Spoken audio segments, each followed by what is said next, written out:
Hi మా, ఎలా ఉన్నారు? కొత్త సంవత్సరం వచ్చేసింది. సో కొత్త డెసిషన్స్ తీసుకున్నారా?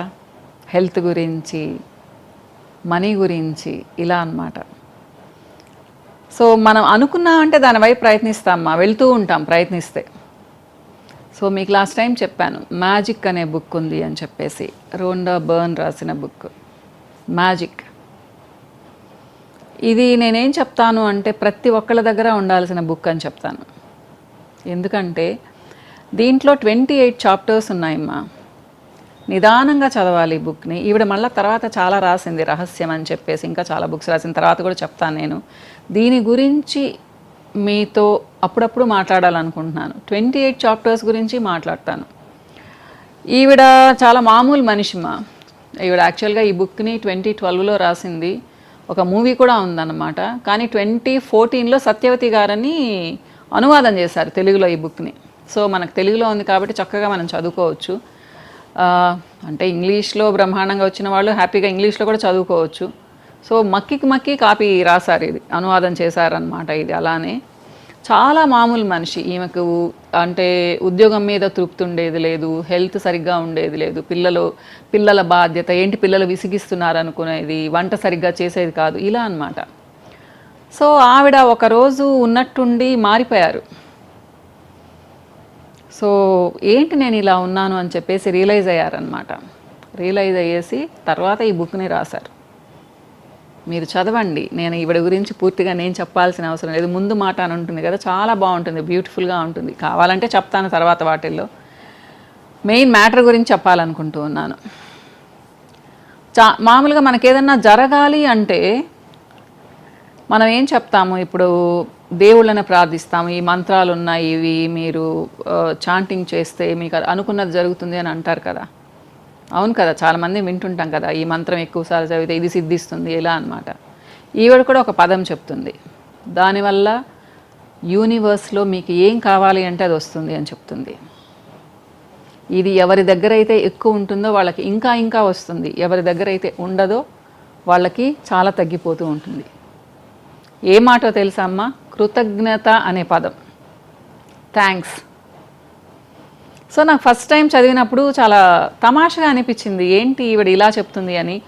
బుక్ చదువుతూ ఉంటే మనం రియలైజ్ అవుతాము, నిజమే కదా అని చెప్పేసి.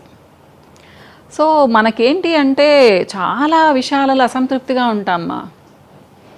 చాలా విషయాలలో, నా లైఫ్ సరిగ్గా లేదు, నా దగ్గర ఎక్కువ డబ్బులు లేవు, నా పిల్లలు నా మాట వింటం లేదు, నాకు సరిగ్గా జాబ్ లేదు, నేను వంట సరిగ్గా చేయలేకపోతున్నాను, నా ఇల్లు నాకు నచ్చడం లేదు, ఇంకొంచెం డబ్బులు ఉంటే బాగుండేది, నా లైఫ్ పార్ట్నర్ బాగాలేడు, ఇలా అన్నమాట కదా.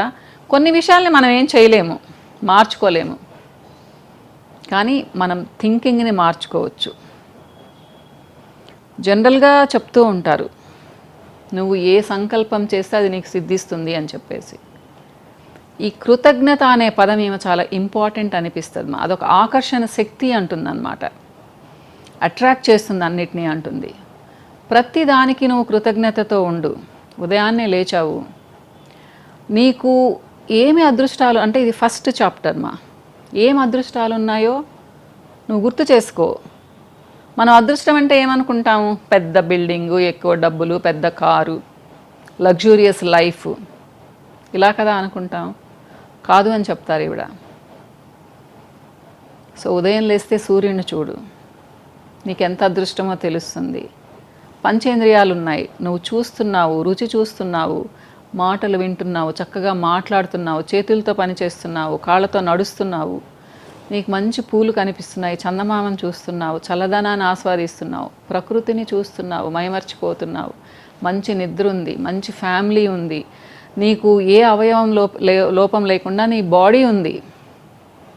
ఇన్ని అదృష్టాలు ఉన్నాయి. ప్లస్ చిన్నప్పుడు ఆలోచించు, నువ్వు ఎలా ఉన్నావు, నువ్వేమన్నా కష్టపడ్డావా? అమ్మా నాన్నలు నిన్ను నీట్గా పెంచారు, స్కూల్కి డబ్బులు కట్టారు, మంచి బట్టలు ఇచ్చారు. తర్వాత నీకేం కావాలంటే అది నీకు వాళ్ళకు వీలైనంత వరకు చేశారు. నీకు ఫ్రెండ్స్ ఉన్నారు, ఆత్మీయులు ఉన్నారు, బంధువులు ఉన్నారు, ఫ్యామిలీ ఉంది. ఇంకా ఏంటి నీకు అదృష్టం లేదు? ఎందుకు లేదనుకుంటున్నావు? అన్నీ ఉన్నదాంతో కొంచెం తృప్తిగా ఉండాలి. ఇన్ని నీకు ప్రకృతి ఇచ్చింది, నీకు నీ లైఫ్లో ఇన్ని ఉన్నాయి, లేవు అని అంటున్నావు. కృతజ్ఞతగా ఉండు లైఫ్కి. సూర్యుడికి కృతజ్ఞతగా ఉండు, ప్రకృతికి కృతజ్ఞతగా ఉండు, నీ అవయవాలకు కృతజ్ఞతగా ఉండు, నిన్ను నడిపిస్తున్నాయి, నీతో మాట్లాడిస్తున్నాయి, ఇలా చెప్పుకుంటూ పోతుందా. బ్యూటిఫుల్గా ఉంటుంది. అసలు నిజంగానే అది చదివిన తర్వాత అనిపిస్తుంది మనకేంటి లోటు, అసలు మనం ఇంత బాగున్నాము, ఎంతసేపటికి బోళ్ళంత డబ్బులు లేవు, వాళ్ళలాగా చీరలు లేవు, వాళ్ళలాగా నగలు లేవు, వాళ్ళలాగా పెద్ద బిల్డింగ్ లేదని ఎందుకు ఆలోచించాలి. మనకు ఇన్ని ఇచ్చారు, విశ్వం ఇన్ని ఇచ్చింది. దేవుడు అనే పదం వాడడం లేదు నేను ఇక్కడ, విశ్వశక్తి అన్నా, నేనైతే దేవుడనే అంటానమ్మా, నాకు చాలా నమ్మకం కాబట్టి. సో ఇన్ని ఇచ్చినప్పుడు లేని దాని గురించి ఎక్కువగా ఎందుకు ఆలోచిస్తావు. ప్రతి దానికి కృతజ్ఞతతో ఉండు. కృతజ్ఞతతో ఉన్నావు అంటే నీకు ఇంకా ఇంకా ఇస్తుంది విశ్వం. దానివలన నువ్వు చాలా ఇంప్రూవ్ అవుతావు. ఇప్పుడు నువ్వు డబ్బులు లేదు లేదు లేదని అనుకోకు, నా దగ్గర ఉంది ఉంది ఉంది అని ఆలోచించు. నీ దగ్గర ఒక 100 రూపాయలు ఉంది, నాకు ఈ కొంచెం డబ్బులు కూడా మంచిగా ఉంది అని ఆలోచించు. రేపు ఇంకా వస్తాయి, ఎల్లుండి ఇంకా వస్తాయి. లేదు అనుకుంటే అది విశ్వంలోకి వెళ్ళి నీకు తిరిగి లేదు లేదు అనేదే నీకు వస్తూ ఉంటుంది. నాకు ఎక్కువగా ఉంది అని అనుకో, సెల్ఫ్ సాటిస్ఫాక్షన్ నీకు ఇంకా ఇంకా వస్తుంది. కృతజ్ఞతతో ఉండు. అంటే లాస్ట్లో ఈవిడ ఒక చిన్న ఇది కూడా చెప్తారు, నేనైతే ఫస్ట్ చేశాను కానీ ఇప్పుడు ఏం చేయడం లేదు. ఏదో ఒక నోట్, మీ దగ్గర ఉన్న నోట్, 10 రూపీస్ నోట్ కానీ, 20 రూపీస్ కానీ, 100 కానీ, 500 కానీ, దాన్ని తీసుకోమంటారు. దాన్ని తీసుకోమని ఒక చిన్న స్లిప్ దాని మీద అంటించండి, నేను నీకు ఎప్పటికీ కృతజ్ఞతతో ఉంటాను అని చెప్తారనమాట. సో నాకు ఇంకా మంచిగా ఉండాలి రేపటికి అని చెప్పేసి.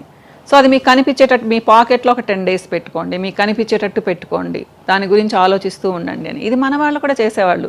మీకు గుర్తుండుంటే వినాయక చవితికి, సంక్రాంతికి మనకు డబ్బులు ఇచ్చేవాళ్ళు, మా దేవుడి దగ్గర పెట్టి కాయిన్స్ ఇచ్చేవాళ్ళు. మనం ఆ కాయిన్స్ అన్నిటిని ఒక బాక్స్లో వేసుకునేవాళ్ళం, అమ్మలు ఇచ్చి ఉంటారు. మా అత్తమ్మ అయితే సంక్రాంతి అప్పుడు అందరికి ఇచ్చేది 5 రూపీస్ కాయిన్ అనమాట. అది అట్లనే బీరువాలో పెట్టుకొని ఉండేవాళ్ళం అనమాట. మా అమ్మ కూడా ఇచ్చేది చిన్నప్పుడు. సో అదొక సరదా అనుకునేవాళ్ళం. ఏంటి అంటే మేమైతే మాకు అప్పుడు చిన్న చిన్న షెల్ఫ్లు ఉండేవి, మా దాంట్లో పెట్టుకునేవాళ్ళం, ఒక చిన్న బాక్స్లో పెట్టుకొని అనమాట. సో ఇలాంటిదే, ఇవన్నీ మనకు తెలీదు అని కాదు, కానీ ఆవిడ అంత బ్యూటిఫుల్గా రాశారు మా. దీంట్లో ఒక కొటేషన్ నాకు చాలా ఇష్టమ్మా. షాన్ నేటివ్ అంటే అమెరికన్ నాయకుడు, ఇలాంటి క్యాప్షన్స్ చాలా ఉంటాయి ఈ బుక్లో. పొద్దున లేవగానే మీకు జీవితాన్ని, శక్తిని ఇస్తున్న ఉదయభాను కిరణాలకి కృతజ్ఞత చెప్పండి. మీకు దొరుకుతున్న ఆహారానికి, జీవితంలో లభిస్తున్న ఆనందానికి కృతజ్ఞత చెప్పండి.